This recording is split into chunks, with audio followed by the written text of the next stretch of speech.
a funeral should be a celebration of life.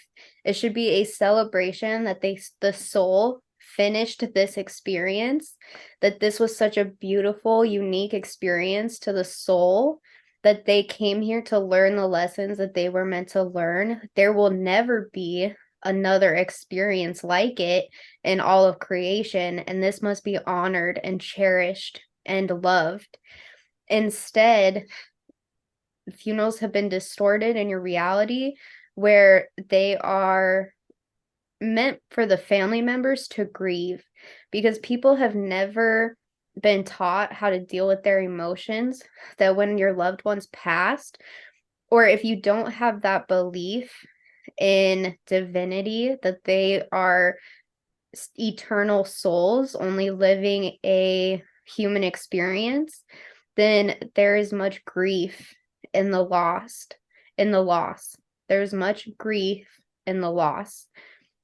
Whereas if you can see it as an eternal being having a completely unique soul expression through a physical body, then you can actually celebrate that experience.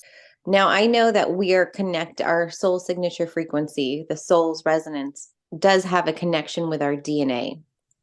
So when we are buried, the body being here, if we're still on the astral plane, does our physical body being here buried like give us a better place to come to, like easier for us to hone in to come back to this frequency if we want to visit this plane? Or does it not matter if our body exists here or not? It is the way that the soul is expressed through the physical body.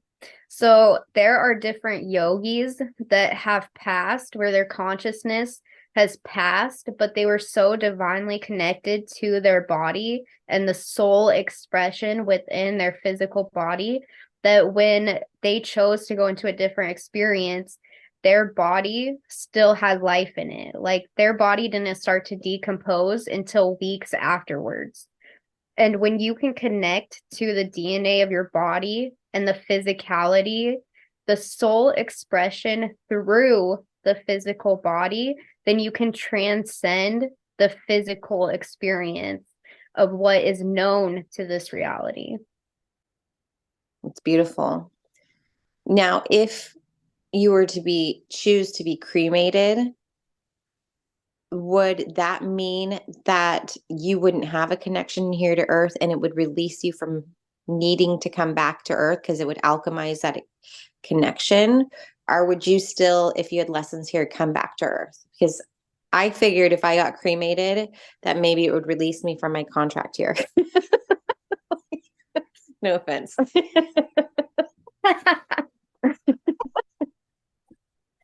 Yes, you could see it as a transmutation of energy. You could see it as transmuting energy of this life from your physical body. But at the same time, the soul is completely unlimited. On the other side, there is absolutely no limitations, and the only limitations you put on yourself are your own beliefs and ideas. And so having the belief that you have to come back into this life to finish some kind of lesson is what's going to pull you back into the resonance of that life. Beautiful. So based on that, is there a recommendation of the best way in preservation to what we're here to experience, whether cremation or burial would be more beneficial? Like if we were being advised of what we should do as far as our resting place, what would you advise? As far as the actual burial process, it is not as important. What is important is the the soul traveling from the point where the soul exits the body to the point of the soul plane or either its next lifetime, because that's where souls can get lost in transition.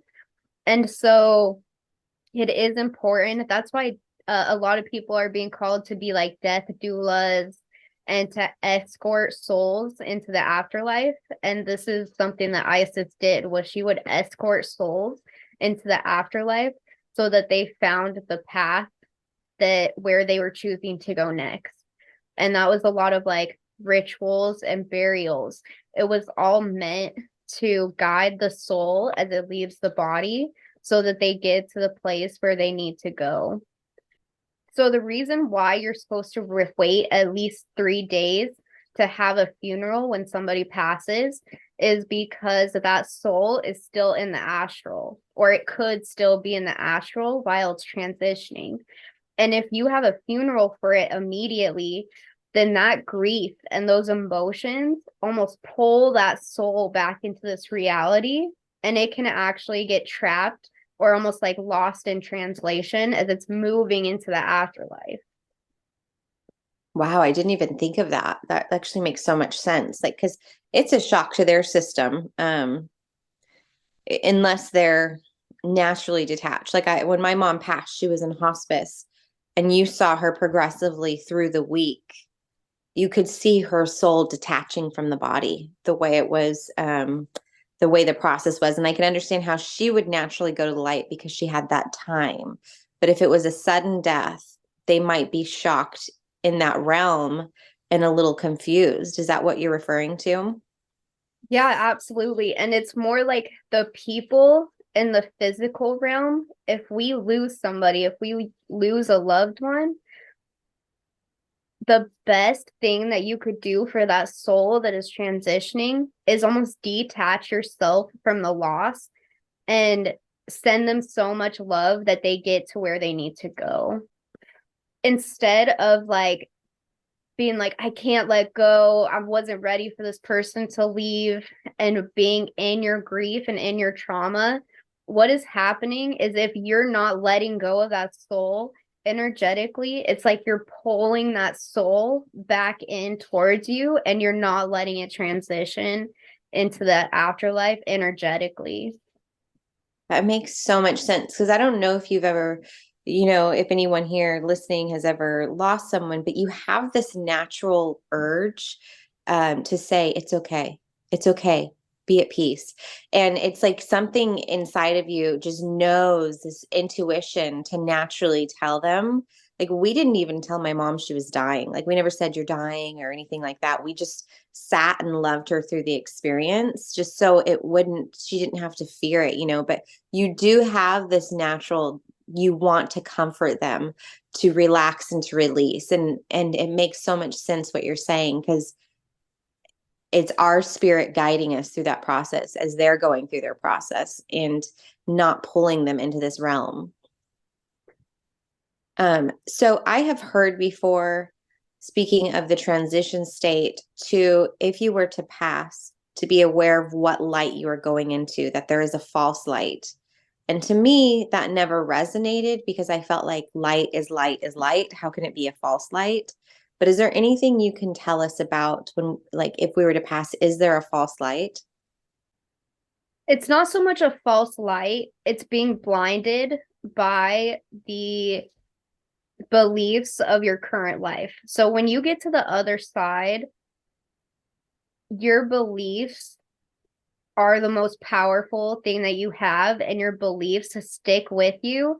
So you're going to be downloaded all of the information of your past lives. But if you truly in your soul believe something so deeply, so if you believe that you will go to hell when you leave this physical body, when you get to the other side, that will be created for you in the other side until you realize, and the soul will always eventually come back to its soul's essence, rather it be through different places in the construct that help them see past those beliefs. Different beings will come to them. No soul is ever lost, but for a time being, your thoughts and your beliefs manifest instantly. So if they leave a physical body and they are instantly manifesting hell for themselves on the other side, then they will be trapped in hell or in purgatory or any way that you want to see it. And that's why you hear people say that they followed the false light, because they're trapped in their own belief system until they can see that the only thing entrapping the soul is their own beliefs.